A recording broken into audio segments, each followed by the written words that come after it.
couple more. Oops. So this one right here is YouTube. So I use this more like for a backup.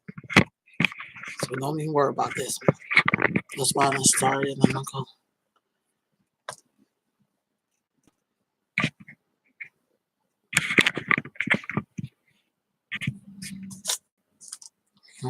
Back up.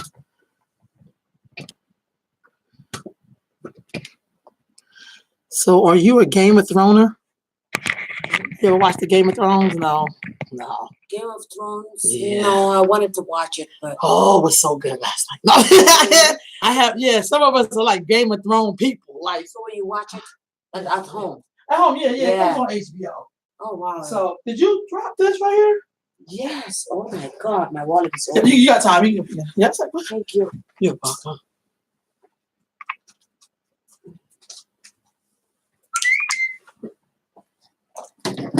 Okay.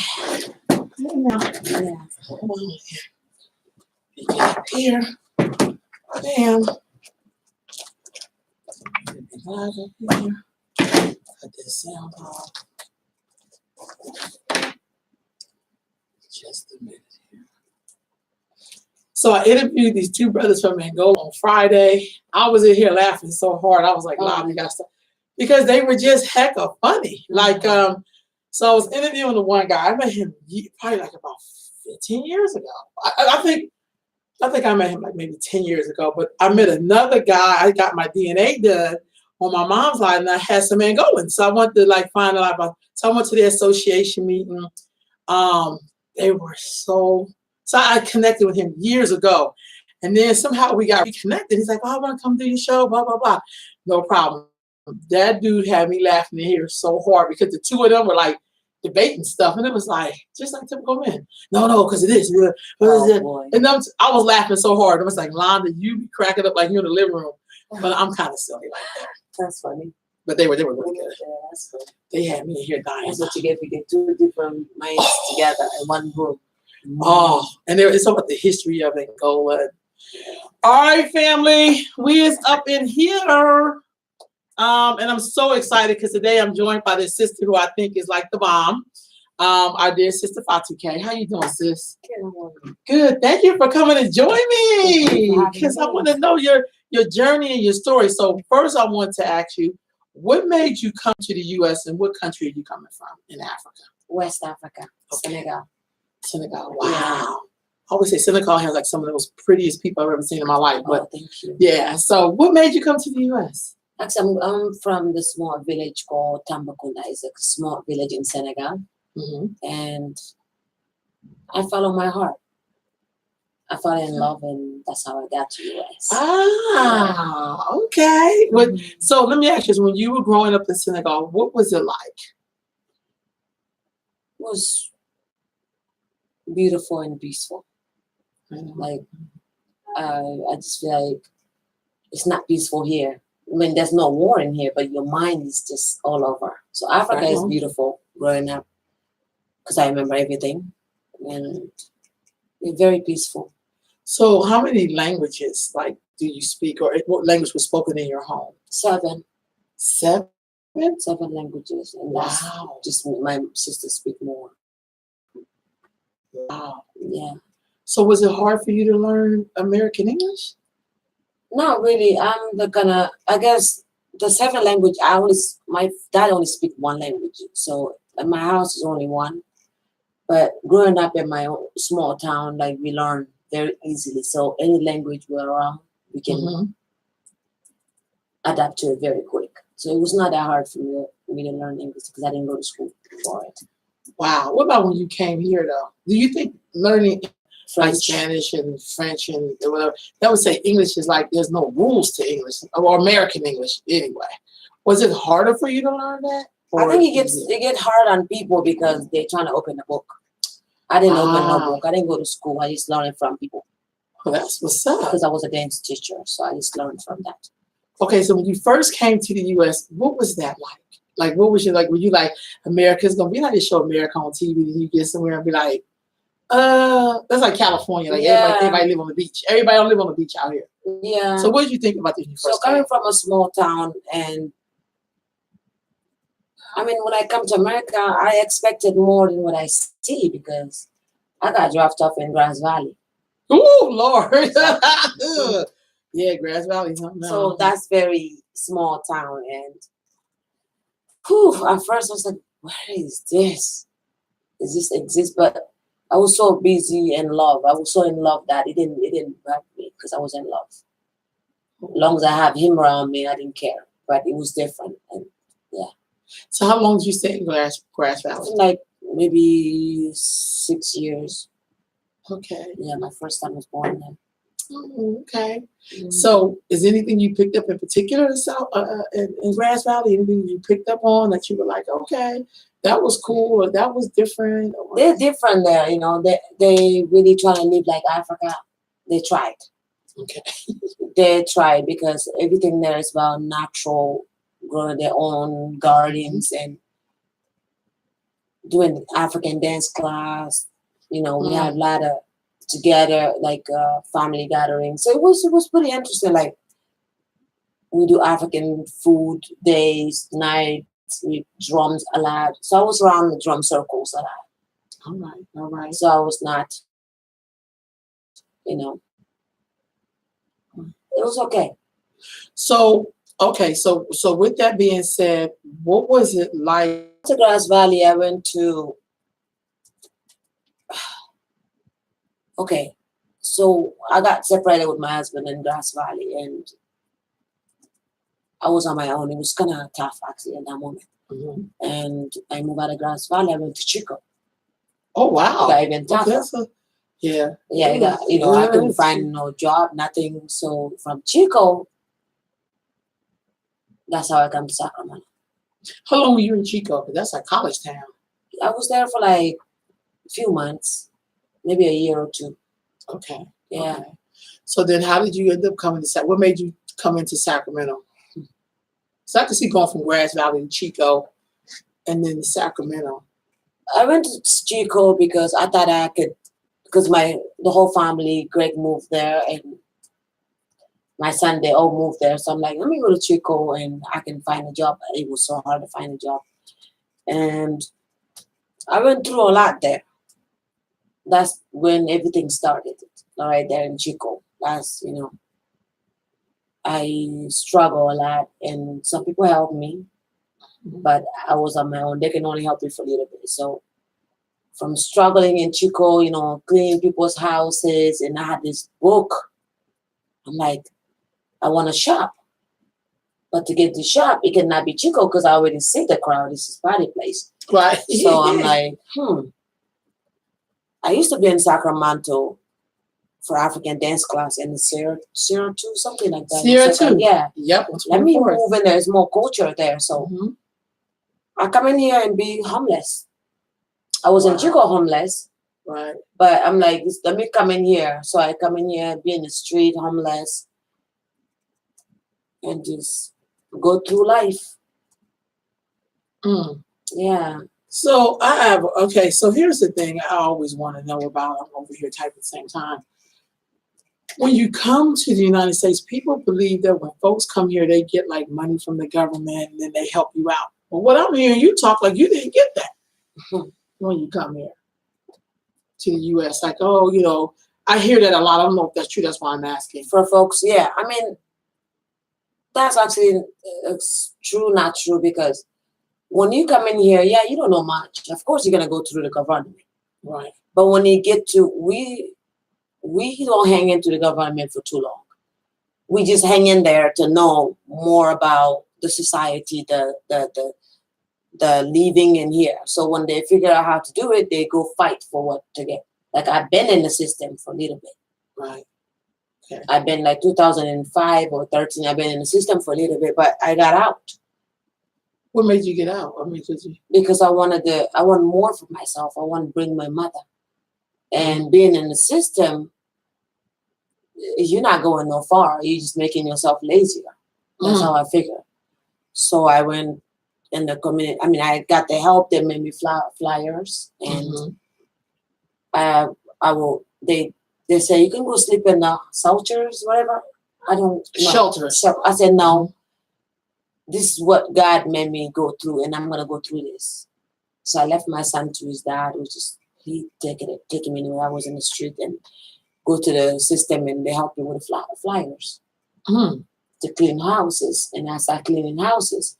I went back there to help me for hair, and I started doing hair at the flea market, Berkeley flea market. Oh yes, I'm telling you. Berkeley flea. So the system did help me, but I was trying to get out of it quick as possible. And from there, I'm like, let me go to a nursing field. Even though I never went to school in Africa. Like, how do I do these nursing fields here? That's how I told you with the language, you don't have to go to school to know the language. It's all in mind. So I went to the school and I got my CNA. Okay. Right? I did that, the nursing field, and I didn't like it. I saved money. So I had a dream. This book is still this beautiful, like a shop that I don't even know where it's going to start. So I went to that school and I got the thing and I got the job from a lady house, and she was looking at me. She was Asian. She was looking at me like I didn't need help. I didn't need the money. Like I guess there was a shine that God did to me, like on my face, like I couldn't see it in my life. Like you can see that shine, but I don't see it. Like maybe it's coming, but she saw it. She said, "You don't need this money." She doesn't need. She's a rich, spoiled girl, but she doesn't know that this girl is in the street. Right. It's just this material. I don't know what she was thinking, but she fired me actually because my son was sick, and I had to leave the work and go, and she didn't like that. So after that, I went to clean back houses. Oh, it's gone. I know that drum circle. Yeah. So he's still doing the drum circle too. So I went there and do my hair, and from there I saved money. I'm like, God sent me to Costco. When I went to Costco, I was doing a demo. You know those demo service thingy? I'm like, wow, I got this demo job. I'm meeting people from all over, right? They're coming to try. So one day this guy walked into my face. He's like, "You are too beautiful to be doing this kind of job." I'm like, so I thought he was just joking with his grandkid. So now I find out later he was teaching his grandson how to talk to a woman because the grandson was shy. Right. So he's like, "Oh, I'm going to invite you out to sit down with me, because you're too beautiful to be doing this kind of job." I was like, "Oh boy." So he went away and invited me. I did not go in the first meeting. He was like 60s. I didn't know what he wanted with me. Right. So I was like, "No, I'm not coming." So 2-3 weeks later, he come back. It's like, "You didn't come." So I'm like, let me just give this guy a chance. So, but the whole time it's good to have a smile in your face because you never know. That's so true. Who God sending you to, I don't care if it's white, whoever. Asian, whoever, you never know who it is. So that face, you always have to have that smile, and I have that smile on me. And I decided to go to the meeting. This guy said, "No, you're too beautiful to be demoing food. What do you want to do?" I said, "Me?" So I brought out my book. I said, "This is what I want to do." It's like, "Okay, so where's your family?" I'm like, "I don't have nobody." "Where do you stay?" I'm like, "I'm in the street." "So you're in the street and you have this big dream?" I said, "Yeah." She's like, "Okay, I'm going to help you." I'm like, "You're going to help me?" He said, "Yes." So he called. It was so fast. It's not even funny. He's like, "What do you saved up?" Bring everything I saved up. The same week, the guy take a truck and go take me to LA and bring his kids and fix up my shop for me. Wow. Put everything together. And a few months later, he passed away from cancer. Wow. Right after he helped me set up, I was in the airport going to Africa. I got called. The person died. I was like, wow. It was unbelievable. Like just that. Can you imagine? Just God sent this person to me. Like an angel. And that's how everything started. But I never give up. I never went to the system for full stamp. For those, I went there for help that they have. Like if I don't have a clothes for interview, I'll go there. They have a closet for clothes. Mm-hmm. If I didn't have no other way to type in the computer, they have somebody there to help me. Right. Those are the kind of help I went for. Yes.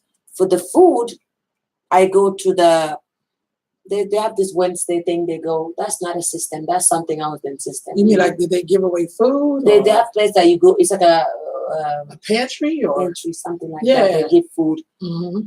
Yeah, but I worked so hard. Because I would start that in Africa. I brought that here with me. I didn't even know I had that in me. Because when I was growing up in Africa and all my brothers and sisters have degree. Can imagine they're so smart, educated with school. I was the girl that they take out of school. They never want to put me to school. They give me to my aunt to raise me. After that, my mom take me. She always put that plate of fish, vegetable on my head. Mm-hmm. Go sell it. I'm like, Mom, why me? I have a sister, She's like, just go. So I will go door to door and selling that fish. And if you see my hair, it's just like a plate. More. Right. You know what they put in? And I don't get my hair braided. Right. So she promised me to buy me a dress. I had this one hibiscus dress I always wear. Not knowing that I was getting ready to come in a different world that is so tough. It's different. God is just getting me ready. And my mom, one day I come across, I say, Mom, why don't you give me a dress? People are laughing at me wearing this one dress. And my hair is not done. And she's like, I'll buy you a dress. Keep saying that. One day she just always make me this kind of person, like motivate me. I will sell one plate of fish and veggies. She was like, oh my God, yes, my daughter, you did good. Go back. So I'll go back again and sell again. I'll come back and go back again. One day the lady said, I overheard that. She said, oh my God, I wish I have a daughter like this, your daughter. My mom said, shh, don't say that. And I overheard that. It didn't make sense to me why you cannot motivate me, Mom. Why don't you tell me you're doing great? Or why don't you tell me, oh, I don't have a daughter like you. It's a blessing, to try to motivate, to try to say things like that to me. She never answered me until I come to America. So she was trying to teach me, you don't have to hear from people you're doing great. You're working hard for yourself. Don't wait for me to tell you you're doing great. And from her raising me like that, I want to thank her. I thought about all that she was doing. Is go get it for yourself. So she made me a go-getter because my sister don't even know how to sell one stick.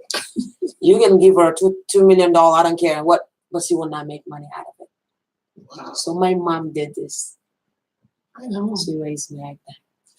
When you came to the U.S., did people think that you were from somewhere else? Yeah. In Senegal? Where they thought you were from?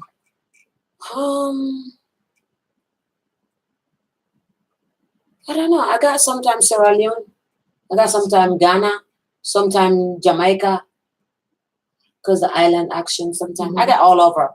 All I can get is Africa. Like that. I'm like, sometimes we don't have no idea Africa's big. Right. It's a whole continent. So they always say, oh, she got that accent. She sound like a Rihanna. She sound like. So yeah, I get that. So much different.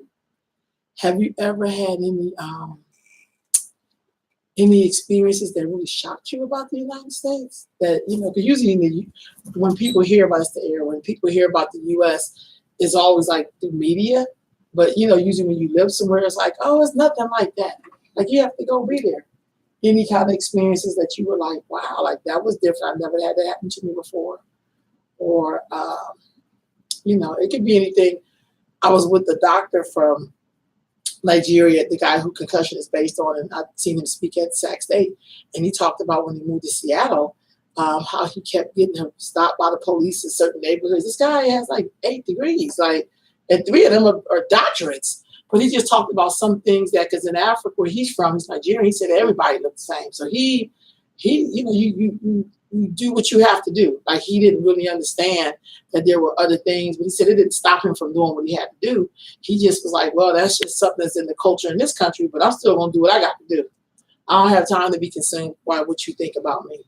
I don't. But yeah. Have you ever had any of those kind of moments with people? I did.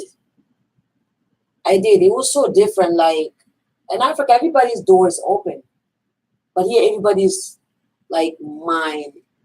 This is mine. This is my door. Don't come in here. I'll shoot you. There's even sign that. All that was shocking to me.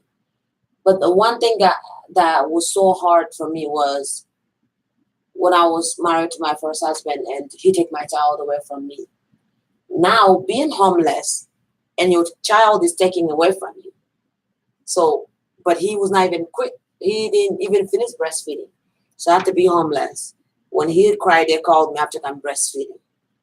So taking that to the system, what is it called? The court. Mm-hmm. I'm looking at the whole system like, wow, this child needs his mother. But they don't care. Mm. They will take that child and give it to him. And no matter how much you make it, you still have to go back to that court.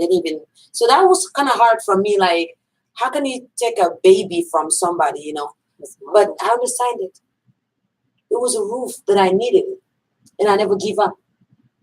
Like I said, that's when my journey even started more fighting for my child. I worked so hard. I went back to that system because for someone to have a full custody, Mm-hmm. as being a black person in that like that it was a Grass Valley, that it was county. That's more racism right there. Yeah.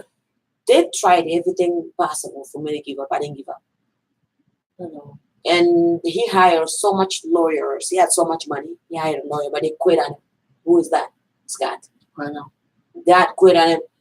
And next thing you know, I had to join custody. It was tough, but I did it.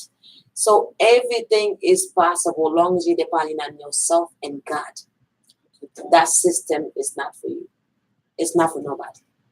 What about your interactions with other Africans that are here as well from the continent? When I say Africa, we're all Africans, but did you have any solidarity or like usually when Latinos come, if you're from Mexico, there's some places that would definitely help you if you're directly from Mexico as opposed to the Mexicans that have been here forever. You know what I'm saying? Did you ever seek any help with them, or were there any women's groups that can help you? Or no, I didn't. I didn't look for that. Like, I think I was all worried about the talent that I have. Like I said, my mom raised me the way that I was just go-getter. Wow. I didn't worry about you. I didn't worry about looking for that woman's help or this. I didn't worry about that. Like one time I was at Macy's and I come across to this lady. She was always in Macy's. It's funny, like every time I'm there, this girl is always there. But one day she approached me. She said, "Excuse me, are you from Africa?" I said, "Yes." She's like, "Please invite me if you know anybody." I said, "How come you come across to somebody and say invite me if you come up, if you know about party?" And something tell me this girl needs to sit down with me. So I said, "Can I invite you to have a lunch with me?" Not knowing that she was homeless. But she did not know where to go. She kept going to this system, these things, but she don't even know where to start. But all these people she was trying to go for help, they're not going to help her. But she had this something in her that she don't even know how to get it out. You wouldn't believe it. Now she's fine. Depending on people calling the systems and calling these people for help, it doesn't take you nowhere. You have to look inside you first, find who you really are. Because somebody can help you right now, but you have to make that work for yourself. You have to bring out the line in you, like the African in you. It's always there. It's deep inside there. So, no, I never really look for help. That's good. Do you find, I know you have your business, your hair salon, right? But you also sell products in there too. Yeah, I made my own oil. Okay. And I sell my own shampoos and stuff like that. Yeah. And it's funny, when I brought my mom, that's one of my dreams. I brought my mom. Yeah. She's like, "How do you know how to do hair?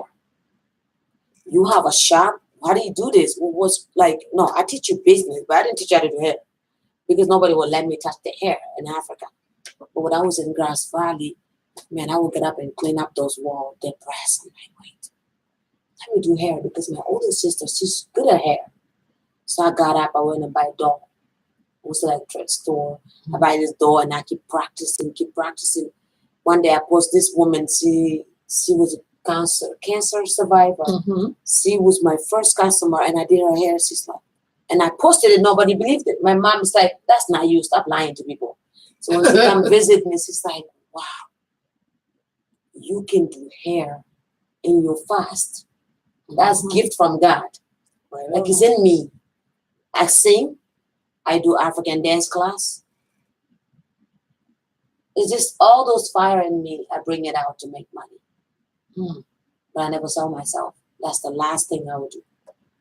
I even go to somebody's house and teach them how to sing African songs, how to speak African languages. Can you imagine? That's your hustling spirit. Or what we call it, the hustle spirit.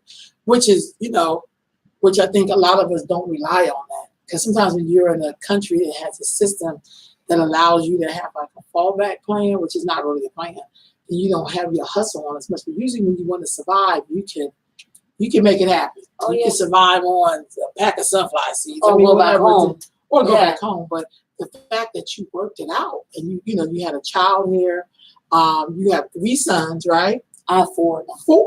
Yes, all boys.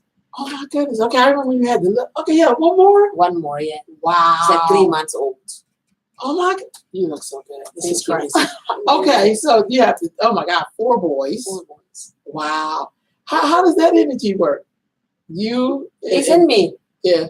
Having a house full of boys. You have 1 daughter. Like I go to work. My husband helped me now, but when I go to work, like I say, I have to make it for my kids. And I know how it is to get the roof on your head. So I'll put my baby in my back and work. You've seen that. Yes, I have. So nothing stops me. Yes, I have. Nothing stopped me. So it worked great. Wow. So those are my king. Like, I don't know where they're going to be, one day. So I have to be there for them. And I'm very strong. What has been your interaction with African Americans that are here? Because I know sometimes we'll say stuff like, some of us, not all of us, y'all, some will think that Africa is a country. Or, that sounds so ignorant, because Africa is a continent, but we'll be like, some of us don't know much about the history or our connection to it. Unless they're studied or unless you travel a lot, then you really begin to understand. But you do hair. So, some Black women really love getting their hair braided. I love getting my hair braided too when I can. What has been some of your interaction with us in terms of, even when you're braiding our hair, when you braid somebody's hair, you spend a little bit of time with, What has that been like? Africa. I'm like, you mean the culture with this culture here? Yeah, well, particularly with African Americans, like, when a lot of sisters come into your shop to get their hair braided, or if you interact with us in the street, or how like, the where energy you from? is, or where you from, or what you mix with, and stuff like that. And you're like, I'm from Senegal. Oh, okay, where is that? Or I'm not saying that's been your experience, but sometimes it could be. First, I dress like this like every day. People be asking like, where you from? I'm like, you don't hear me talking?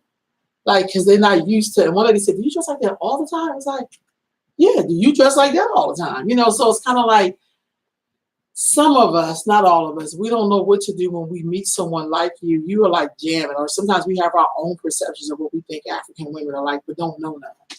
You know what I mean? Don't know no African women at all.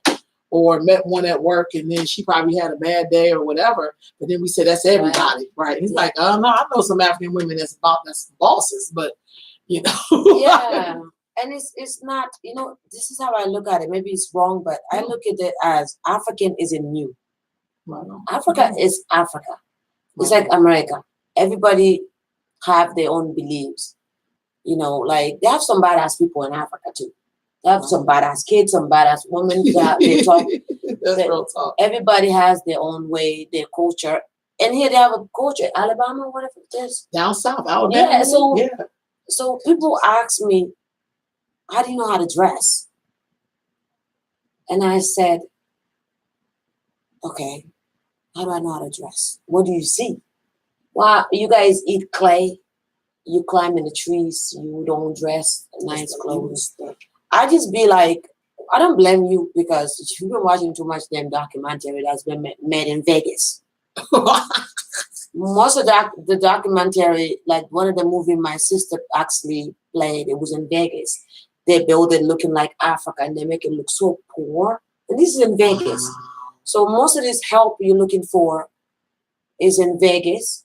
If it's in Africa, there's a year I went to Africa, there's a festival that happens every year. It's like being in Grass Valley. The hippies have a harvest festival. Mm-hmm. When they have that harvest festival, they have so many garbage. They wear like garbage clothes, like a plastic bags, fashion show. They're wearing the hemp clothes. That's that moment right there.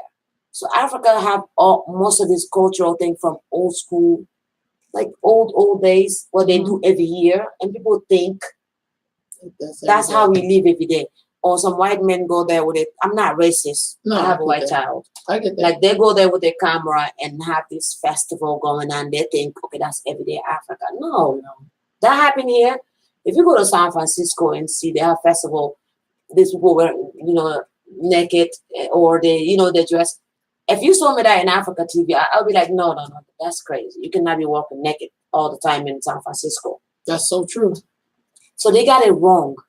So I said to her, I just said Google about Senegal. Google. When you Google, you'll see everything about Africa. Not everything, but you see most in Africa. Our new generation, we change our hair. We dress nice. We don't tie our hair. That's old generation. They tie their hair. If you go into a wedding, you can tie your hair if you like. You don't have to tie your hair. But we dress nice. And some people said, oh, why you guys don't like African Americans? I said, I think the picture is bigger than liking African. It's more than that. It's like you guys don't like Africans too. But it's not all of you guys. Some of you guys. Right on. So there's ignorant Africans. There's ignorant African Americans. So I said, I just got that question not even long ago. I said, actually, one of the Africans asked me, Fatou, why do you think African American people keep saying we don't like them? I said, I don't blame them too. Because when you go to Africa, Ghana, you sit in a restaurant, white men get served first. You go to the beach, you see these girls, they see the young, beautiful women following this wrinkled white man. So if they're seeing this, they're going to think, okay. And if you see a black dude come to Africa, they be like, what do you do for a living? And I mean, that's kind of everywhere. But it's most in Africa because they're trying to survive. The young girls are like, they're trying to look for it. They're trying to look for something that they don't even know what they want in life. So when you see that, you're going to think, okay, they don't like us. No, that's them. Because Africa opened the door. Look at you. They ask you every day where you're from, but this is where you're from, right? Right here. Exactly. But you were originally from Africa. That's right on. I don't deny that. There's history I don't even know. When I was asked to be a citizen, they asked me so much things. I'm like, what is that? Because I was not raised here. Most Americans don't know those answers. Now, Africa too, if you ask me some question, I'll be like, I don't know. Right on. So is this a knowledge? You have a knowledge I don't have. So people just need to stop asking those questions. The Africa, you're black just like me. We all one. Right on. Africa is on your head. It's in your mind. It's in you. I'm not in Africa. Africa is in me. Right on. Yeah. I agree with that. I agree with that so hard.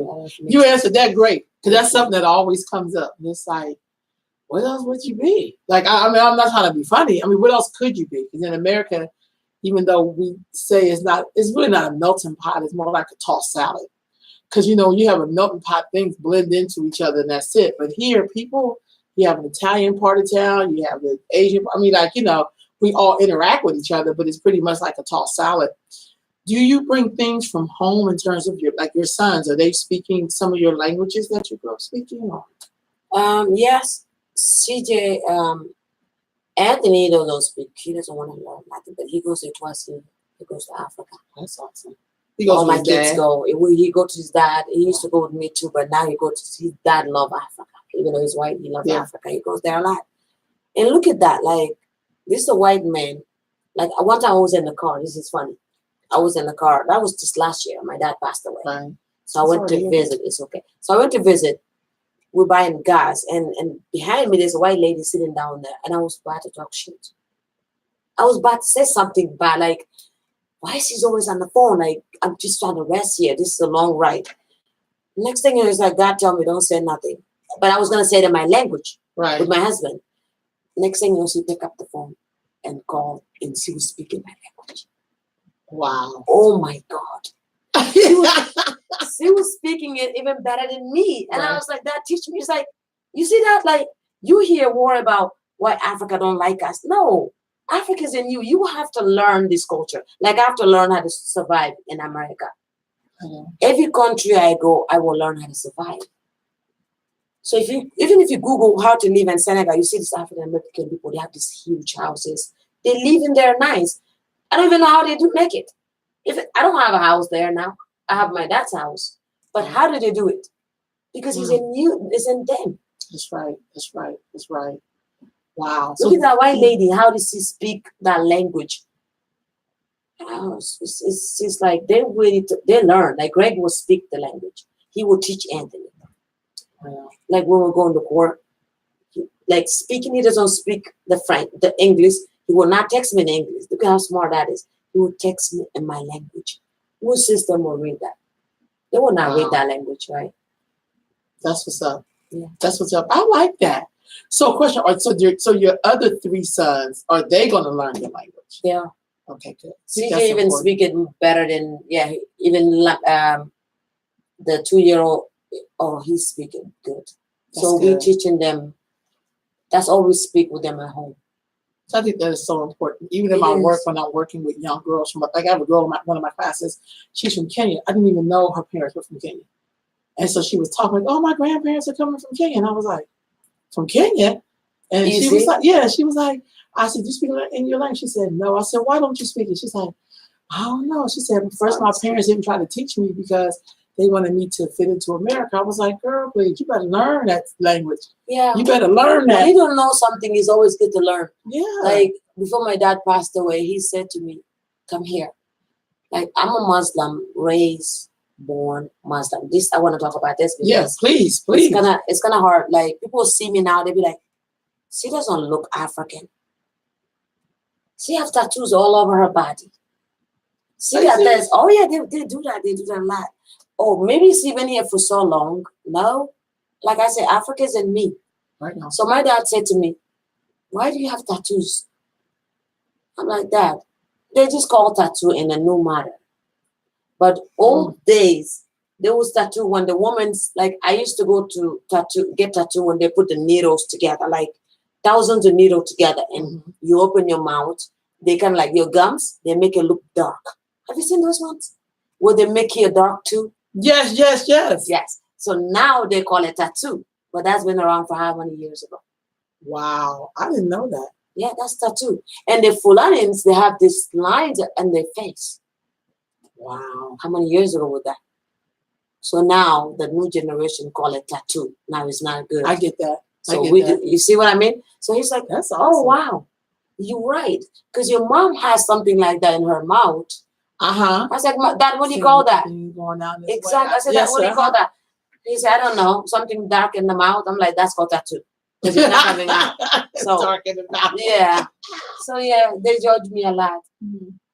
So, you're a Muslim. How do you feel about, is it hard for you to be a Muslim in the U.S. right now at this current state of time, or because maybe you don't wear like a particular garment or outfit that people wouldn't necessarily know that you were a Muslim? I'm not that type of Muslim. Okay, what kind of Muslim? I'm Muslim from God. I'm anything you can call me. I'm a Muslim. I don't care if you call me Christian. I can go to church and pray today. I can go to mosque and pray. I can listen to gospel music all day long in my shop. I know. So the Muslim, people think by covering your head is Muslim. People cover their head and they go to hell tomorrow. Right. Okay. And some women, they don't shake men's hand or anybody shake because their hand they're Muslims. No, that's not Muslim. Those people that some of them cover their head, but deep inside them, that's Muslim. They believe that. They So me, you can go ahead and judge me. Oh, she have tattoo. How does she's not Muslim. Muslim don't act like that. But when I speak, you be like, oh my God, she believe in God. Now that's Muslim. It's just Muslim is just you just believe in. I don't care if you believe in Jesus. Believe in what you do. Believe in what. Know that God exists. No, just because you pray every single day, like my dad said, why don't you pray? I said, Dad, I don't know how to pray. I don't even know where to face when I'm praying Muslim. You know, you have to face certain ways. He said, okay, if somebody is praying, just go behind them and pray with them. It's what's inside you that counts. So were you raised though in the Muslim faith? Oh, yes. Okay. My sisters pray 5 o'clock in the morning. Like my husband's fasting right now, I don't fast. Because it's Ramadan. Yeah. I'm supposed to fast, but I don't know. So is that important for your children at all? No. Your husband's a Muslim as well? Yeah. So he's fasting. So okay, I can see that. To me, you say you're a Muslim, but that to me seems like common sense. Like, you know God. So yeah, like I said, the person that's fasting and praying might be there in hell. You know what I mean? You just never know. That's right. That's why they say don't judge the book by the cover. Because you just going down on the floor. I'm standing up. But you don't know inside me what I'm walking with. So pray in your prayer. I pray in my own way. So that remind me of, there was a gentleman who dropped his wallet on purpose because they were taping him. And then the homeless guy picked the wallet up and ran up to him. Hey, you dropped your wallet. So the guy was like, oh my God. So he gave him some money. So what the dude did with the money? He kept following him. He didn't know he was being followed. He went and bought all kinds of sandwiches and gave them to homeless. And I was just like, so it makes you feel like, oh, homeless people don't do this, don't do that. And here his heart was more, his heart was more pure than people who we think would give you the wallet back. My son said that to me. Yeah. We went there like a few weeks ago. We went to Chico. And he said to me, I was going to go to Chico Park. You know that public park in Chico? They have this water fountain and everything downtown. He said, Mom, let's not go there. There's a lot of homeless there. So I said, well, where can we go? He said, he take me to this fancy, nice park. So when we sat down there, I said, Anthony, you know that park that you refused me to go there? That's where I was sleeping with those homeless people. There's one homeless guy. He used to cover me up when it's raining with a cardboard. He said, Mom. I said, yes. So don't look at those people and judge them. Because you don't know they are with God 24/7. Just because, like Muslim, like Muhammad when he was killing the child, the Tabaski, when he's killing the child and God bring the goat, he was trying to sacrifice his child, Right. So it was just, God is inside people. You know what I mean? So don't judge people by seeing the homeless, because you never know when he's going through that moment. God is testing him. Right on. I get that. It's a test. Everything you see in life is a test. Right on. It meant to happen. Right on. Let's talk about your shop for just a little bit. What is it like being a woman business owner? I don't even feel like a business owner. No, I just feel like you really have a beautiful shop. The reason I said that because I just opened a building to pay my bills, trying to survive in America because it's hard. Like I told the girls that work for me, I said, you're not working for me. You're working for yourself. I'm not the business owner. I just have this building that I rent, and you guys gonna work. We're gonna work and make money. I'm not an owner. I'm not your boss. You are your own boss. You're making money for yourself to survive. I'm making money for myself to survive. It makes sense? Yeah. So I don't even feel like I'm Wow, I get that. Yeah. How long have your business been open? Like 8 years. 8 years. Wow. So that's a different kind of concept. That's in America, because usually people do the boss, like I'm the boss, you the employee. I don't feel and like, no, y'all, this is how we gonna eat. We gonna work because it's hard. Like there's no such a thing being a boss in a country that you work so hard and pay their bills. If you don't pay, you outside the street. So what is boss here? What is the boss? Where? That's what's up. Because those girls, they're working too to make it just like you. So where's the boss? Being boss. Boss is sitting down in the room and not working. No, I get that. Those are the boss. But me, I'm still struggling. I'm trying to make it. Just to put roof on my head and eat. That's So what kind of hairstyles do you do at your shop? all kinds of hairstyles. So you like one of the fastest twisters I've ever had to do my hair. And I always tell people that. I'm like, oh no, you gotta get the real person. No, this person is like, do you become inspired by different hair designs, or like, how do you bring in, because I just started seeing the twisty hairs, like the synchronous twist, or whatever they call, until like the early 2000s. I don't remember them in the 90s at all. It's from Senegal original. Okay. Senegalese. That's what they call it, Senegalese twist. Yeah. I don't know how I got across to that one, because long time ago, if you told me do twist, I would tell you no, because it will hurt my hand. So it's just something I just have in a shop. You have to do a lot of styles. So I adapt to it. I remember being in Oakland, Berkeley flea market before having a shop. This guy always come and take a video of my finger, how fast. Yeah, because you were fast. And the reason I got faster, I think, is because I'm not looking to do nothing else but doing hair. God give me that talent. So I want to be faster at it so I can have more customers. So one of the things, I'm originally from the East Coast, from Philadelphia, and when my dad lived in West Philly, you could go down 52nd Street and you would see like 6 African braided hair shops, and they would all be packed. I'm not kidding. Wow. So I'd be like, wow, like how can you have like all of these shops and they be full like that? I think that is amazing. Do you find that same thing here in Sacramento? Like competition? But just all of these different African braiding shops. Like I know that we have a few throughout Sacramento. But for me, when I get people to braid my hair, whatever, I have to like feel you. Like I have to be like, oh, that person's cool, or it has to be an energy. Exactly. It's not all about money. When you do something, you do it from your heart. It's not all about the money. It's about your work, the love you give your work. That's why I'm fast, because the love I have for hair. Like I'm not thinking about, okay, I want to go be a doctor. Okay, I want to go be this. I want to do hair. Maybe I want to come across to Beyonce or one day or somebody to do the hair, because I'm not leaving this hairdressing thing. So I got faster and faster. People say, oh, you got competition next door. I'm like, no, I don't have a competition. No, I got competition with myself, because I'm trying to be faster. So like you said, the energy that you give, because that energy it has to be natural. You cannot fake it. So it's natural. If you come and meet me, you be like, wow, this girl, she's so natural. She's just, so that's what I have with my work. So I don't have a competition. Right. Like this girl that I work with, you actually know her, Teresa.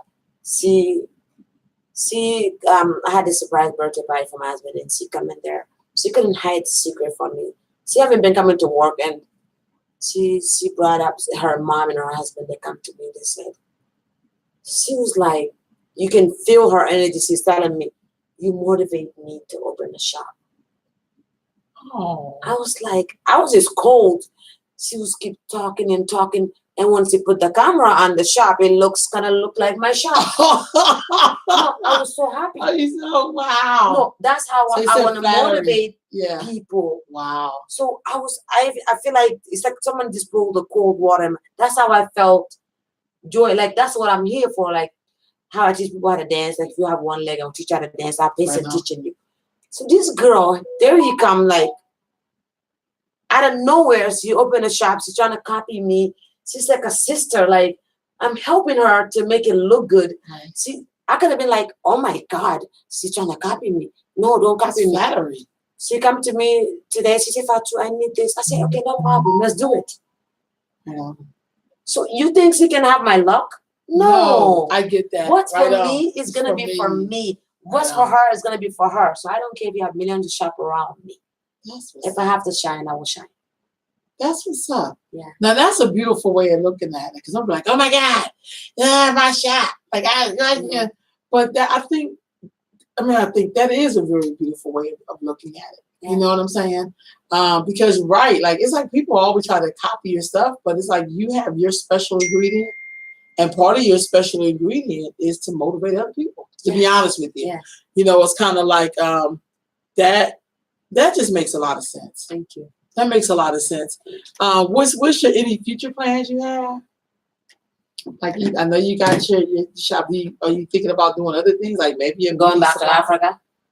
When are you going back to Africa? You can't leave You us. said other things to think about. I know. Think about. I mean, do you think you want to retire there when it's time to retire, or are you building something? I'm tired of working. Like I know I'm young, but this system, the way you work, it's just like you work, and pay bill. So I don't want to be here. I want to go back home. I want to go back home and raise my kids, and because I share my kids with some, you know, I cannot just get up and go. But I don't want to be. No, I don't want to do anything else. I don't want to. I'm good. Trying to survive from this. Yeah. After that, I'm going home. I want to go home. One day I want to be able to go home and have something I can teach them, or have something like I tell my mom. She hated it. She hated it. She thought, what she didn't like about it. I'm just curious. My God! She's like, why everybody's locked in the room? Like when every morning, you know, when I get up and go to shop, I lock the door.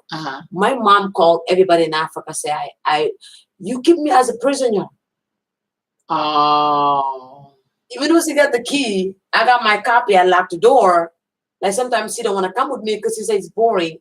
She doesn't want to go to San Francisco and walk around. It's boring. She just want to go in someone's house and have food and dance and be happy. Mom. Oh, because that's what y'all do back at home. I said, Mom, no, it doesn't work here like that. So she wanted to go so bad in a week.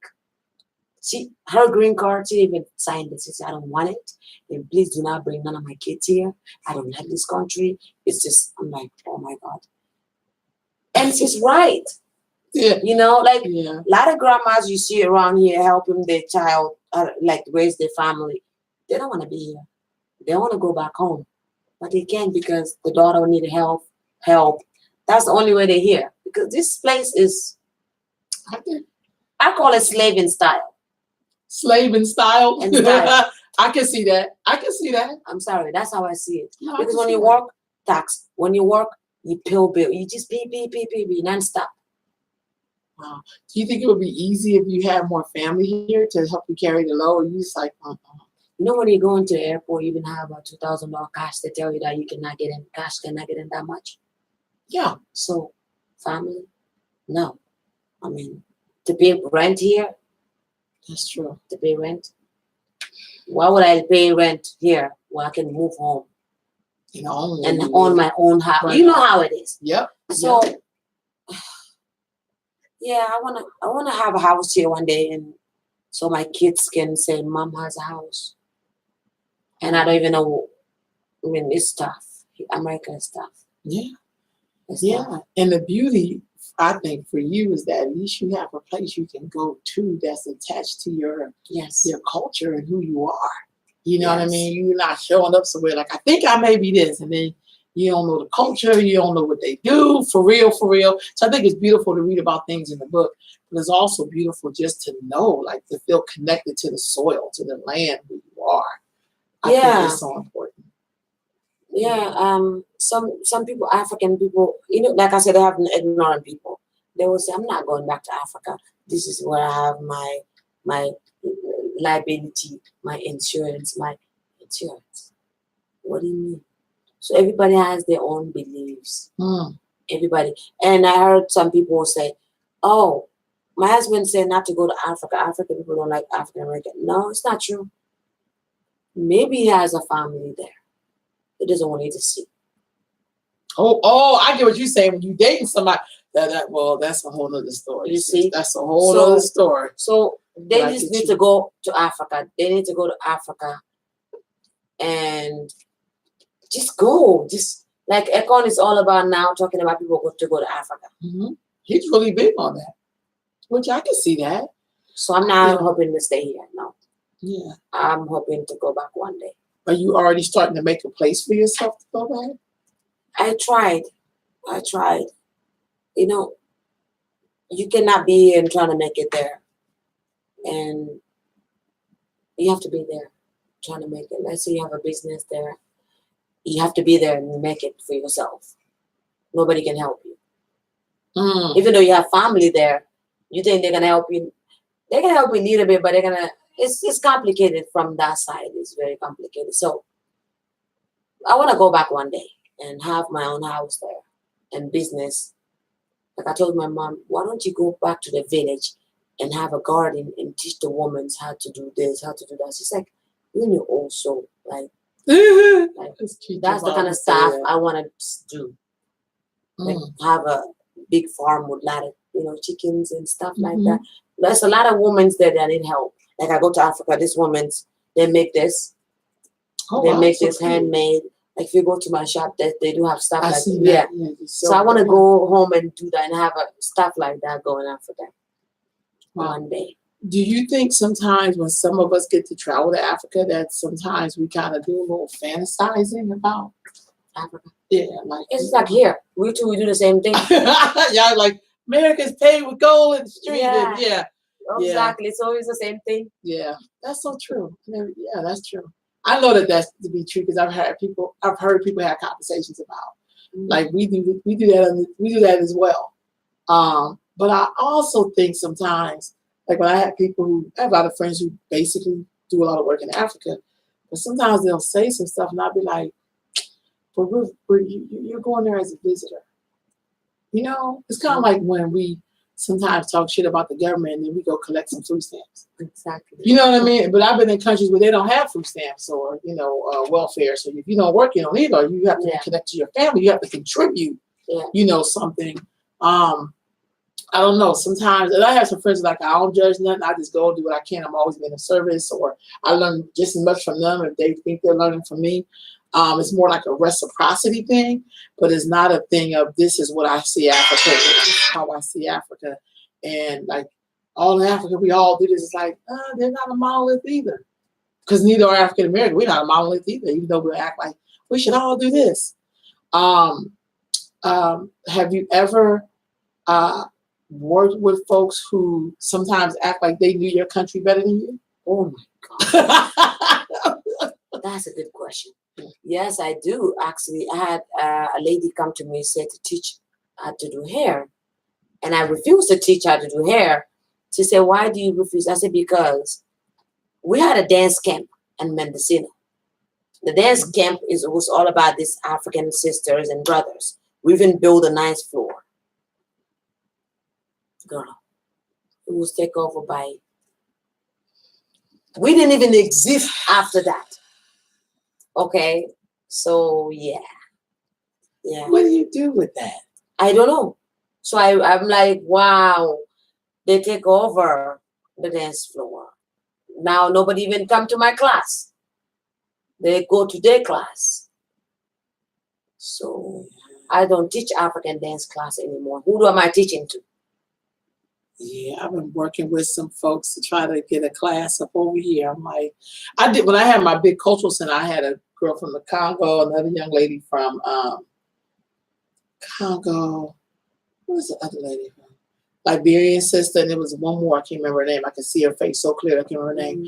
But they came and they would do classes, and I always enjoyed doing classes. How many people was in a class? Oh God, we had like about 15 people. These are all that's good. They would show up, but they were like people like trying to promote it, which it was good. But now it's kind of like, I don't know if because of the whole thing with Black Panther and all that people now are like, maybe we should do dance. Or sometimes we wait for other people to make it popular when it's like, you should want to do it because you should want to learn about it.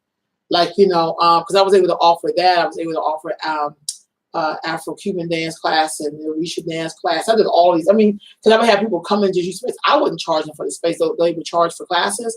But it's like, I just want you to have a place where we could do that.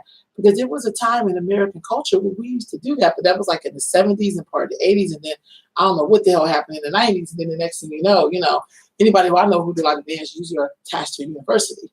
It's not community driven anymore. So I feel like we don't support each other. Like they go to gym and learn how to exercise, whatever. But the best exercise is African dance. Right on. But they don't do that. So now white people take over. Chinese people take over. Like my friend, he goes to Japan. If you see these Chinese people, the dance floor is full of people. But if I call a dance class and I call Yusuf Kubasa or somebody popular, you're gonna see like 5 people behind him. No, they're not coming out. They're not supporting. Like now there's a dance like a teacher that ready to come in Sacramento, but I'm always like, no, they're not gonna come. People are not gonna come out. It's gonna be embarrassing to me. I get that. To have that dancer come out. Yeah, I tend to send people to Oakland, to the Malonga Center. Even that Malonga Center, I used to teach there. But even that now, if you go there, it's only, oh my God. It's only few people behind, you know, what is his name? The twin, Hussein. The teachers, every time you go there, there's not much people behind them. But if it's the white lady, they got the class going now. I get that. And I don't know if they do a good promotion. I don't know what they do, but it's all about them, though. Yeah. So I do have a sister friend that's from Liberia, but she was born here. Her parents are from Liberia. But they do like an Afro-Cuban dance. So I always tell people, go on Sunday, because I used to go on Sundays when I wasn't tired during the week. But on Sundays, they'll have Congolese dance, they'll have Afro-Cuban dance, and they'll have Haitian dance. And those are all ran by Black women. It's like a collective. But you could be dancing from, I don't know what, 12:30 to like 4 o'clock on a Sunday. And I have a friend, she's a professional dancer, but she takes all the classes that keeps her in shape. But I will say this, the instructors are, but the people, half of the class is white women. Because they will come out and get that. Yeah. You're right about that. They respect the class, and they after they're done, they will go teach it too. Yeah, I don't blame them. We talk about that. Yeah, the sisters they don't support. They don't respect them. We gotta do a better job of that. That's just what I think. I mean, it's easy to say. I know. I look, Fatou, I know. But I just feel like, and I hate when we wait on other people to make it popular when you should just be supporting your own. Yeah. You know? And it's the best dance to exercise. Like all these medals you're lifting, going to the gym. If you do this African dance class, the flow in your body, like who thought that? Like if I didn't tell you I have 4 kids, you're not going to believe it. Right. Because it's the African dance. I still dance in my house, right. But I will not teach. Because if I try it, people will not show up. So I just stop. What about in terms of food? Oh, I love to cook. Okay, so what are some of the dishes that you really love to cook? I love to cook. I cook all kinds of food, like Senegalese food. They have like chep. Chep is like fish. You can make it with fish and rice, or you can make it with goat meat, or you can make it with beef. I make different kind of African food. Well, it's my friend husband Senegalese. So his last name is Thiam. Thiam. Yeah, say it again. Thiam. That's his name. So he's Senegalese? Wolof. Okay. So when I was in New York last summer on the road trip, because he married my friend who's from here, but she went all the way to New York and met him. Because she's like, I'd never get married. And then she went and met him and like, can I get married? I was like, what? Oh, wow. I'm going to have to start sending people to New York anyway. So he's Wolof, I remember that. Yeah. So he took me to a Senegalese restaurant. The food was so Where? Good. In Harlem. This is in Harlem. This is in New York. This is in New York. Because they have like their own little section of Harlem, believe it or not. But the couscous was so good. It didn't look like the traditional couscous that I used onions and chicken. So good. Yeah. I mean, it was just the food was so good. Rich. But it was so good. Yeah. I really, really enjoyed the food. But we don't have anything like that. Because we're not supportive. If we there's a sister that opened a Nigerian restaurant, and it's in the South. What is it called? It's called. So I know there's one off of Northgate, but is that Nigerian? What is it called? I can't remember, but I know it's in the parking lot in Northgate. Because I usually get off the Garden Highway, come on across, and then it's right on between El Camino and Garden Highway. That's the one. Yeah. It is Nigerian. It is Nigerian. Okay. People don't even go in there that much. I order stuff from them all the time when I can, just not if I'm in that part of town. But then there's also another one who owns a Caribbean restaurant. I want to support her. She's way out in the north, like towards the east. But she's originally from New York. I think her parents are from the Caribbean or something like that.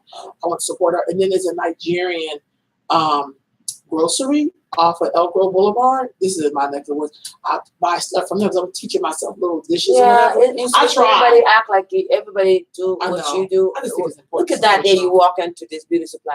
You called me. I call everybody. You in my house. Was helped like, them, come you get, see? yeah. It's like, come get this. But everybody does yeah, that. That's true. You know, we talk about helping each other, and I agree. and we don't. We actually like to tear each other down. Right. Like this sister coming to my shop, and she said she always at my shop, but I guess she envied me for somehow. I don't know what the envy word is. Right. But she said to me, "I'm not gonna pay you today." I said, "Why? Because you're not worth this money. What? You come from Africa, and you go to the bank and take the money, and now you drive this, blah blah blah. You think you're not worth this much." I had to call the cop.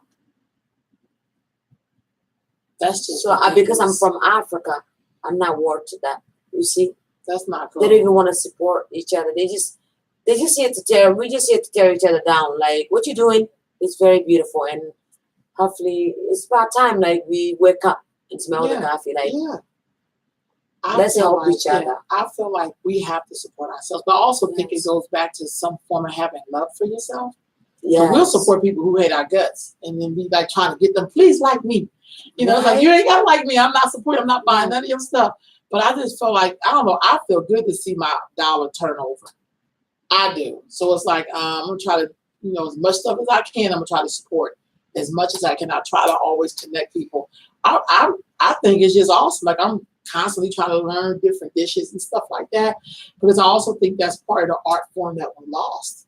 Like I don't think it's about being exotic. I just feel like people have to reclaim who they are. Like you really don't have to take the reality. You can be like, you know what? When you know better, you do better. That's what I've always learned. So if you know better, you do better. Even though my cooking skills is getting a little better. Not, but I just YouTube and learn. I know. Yeah. So what I make, what is the rice? Jollof. So I learned to make jollof from Nigeria and Ghana. But I make mine like in the oven. And when I met someone, they was like, girl, that is bougie. Like, you don't make, but I didn't know because I wanted to use this. Like, this is how to make jollof in the oven. Yeah, it was bad. It tasted good, but it really tastes like jollof. Did someone make that in YouTube? Yeah. Oh God, some of the YouTubers are funny. Yeah, it was a black woman though. She was just like, but she was Nigerian. It was like in England. Or maybe she cooked it and put it in the oven to warm it up. This is what they do in England. Oh, in England. I see. Yeah, so I was like, okay, maybe that wasn't a great video. But, so because you got to have some skill to make jollof or else your stuff be burnt up. And I'm not a good rice cooker. Though I like rice, I'm not a good cooker of it. But I just like the whole thing around just like, because I think food is also another way that you get the bond with people. That's how I grew up in culture. So you go to somebody's house, you usually have some food for them to eat. That's just the way I grew up. Like I'm afraid of offering someone's food. If you come to my shop, you see me eating African food, because I don't want you to tell me, okay, I got something because he cooked this African dish and made me sick, or that people always they always find something though. I know they always do. Yeah, I will. Like I'm learning how to make. Yeah, I make plantains. I got a plantain right now that's not. This is funny. So my friend came over, and he was like, "You've been having this plantain here for 2 weeks, and it was still green." He says, so he got a bag. Right? He said, "Let it sit there for a couple of days. It's gonna be." Right. I didn't know that. I was like, I don't know why it's green. Like he said, yeah, you gotta learn how to pick out these plantains. Yellow. Because it's sweet, but I didn't know that. The ripe is yellow. He said, then it'll taste like, because I noticed I had plantains where sometimes they'd be really sweet and then sometimes they'd be kind of like a chip. That's what, because it's not ripe. Sometimes they'd be yellow, but they have this chemical that made it yellow, so it's not even ripe yet. Got you. Okay. So you have to feel if it's soft. If it's soft, not too soft, it has to be right. I get that. Yeah, some chemical make it yellow, but it's not that. Do you think your sons, as they grow older, they will remember your cooking, especially your Senegalese cooking? Well, my 6-year-old wrote a Happy Mother's Day and thank you for cooking me African food. Oh. Because I always cook African food at home. So he do remember, and Anthony love it. Because I test Anthony sometime when he come to the house, I'm so busy, he will say, Mom, I'm tired of type of woman. Can I get some African food? I said, So you do like African food. So no, they don't forget that. I know. They always ask for it. So, dear sis, this has been a great interview. I always like when I get to know folks. What would you think, how would you like people to, how can people find you? Find me for my... Because I posted on the Facebook itself, your store and your number. So I'm gonna put it on the big screen. But if you look on the big screen, family, you will see, make it big, Fatou K, and her numbers on there. You're gonna see it appear on here in just a minute.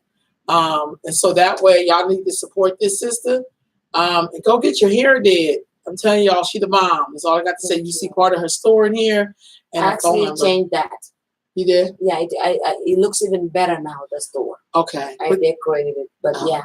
But it always looks good, though. Thank you. I love it. Always good. The number's still the same, 916-514-0497. Yes. All right, y'all. Check the sister out. She do waves, she do dreads, she do twists, sister locks, single locks, French braids, extensions, and more. She got skills, family. She got skills, and she's really good.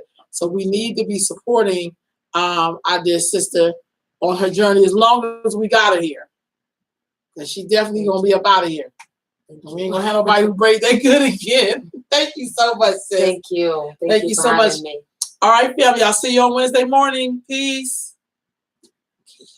There we go. So that shit is off. Hold on. Yep, now it is. Hold on. So that's on Facebook. These are my backups.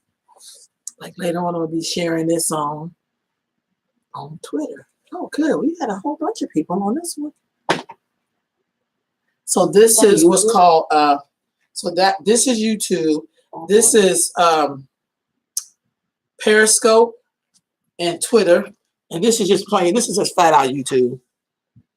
Yeah, that's just because I always use these as backups. I keep forgetting this is not touchscreen. I keep trying to touchscreen everything over here because my main computer is a touch.